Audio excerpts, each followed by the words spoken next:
નરસિંહ મહેતા તળાવમાંથી પુરુષોનો મૃતદેહ મળી આવ્યો છે। તો પુરુષનો મૃતદેહ મળી આવતાની સાથે ચકચાર મચી ગઈ છે। મનપાની ફાયર ટીમ દ્વારા મૃતદેહને બહાર કાઢવામાં આવ્યો છે અને આ સાથે જ સમાચાર મળી રહ્યા છે કે મૃતદેહને પીએમ માટે લઈ જવામાં આવ્યો છે અને મૃતદેહની હજુ સુધી ઓળખ થઈ નથી। તો હત્યા કે આત્મહત્યા, અકસ્માત તે દિશામાં બી ડિવિઝન પોલીસે હાથ ધરી હોવાની જાણવા મળ્યું છે। હું ડૉક્ટર અભિષેક મોરી, ફોરેન્સિક ડિપાર્ટમેન્ટ, ટ્યુટર।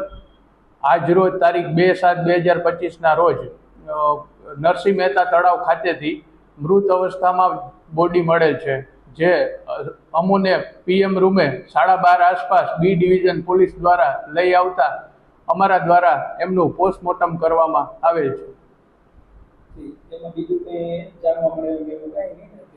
ના, અમને જે અવસ્થામાં બોડી મળેલી છે એમનું અમે પીએમ કરેલ છે ને આ પોલીસ સાથે જ છે। પોલીસ દ્વારા જ લઈ આવવામાં છે ને હજી કોઈ ઓળખ થઈ નથી। પોલીસ એ માટે ઓળખ માટે આગળની કામગીરી કરી રહી છે। તો વડોદરા શહેરમાં ખરાબ રસ્તાઓ અને ખાડાઓ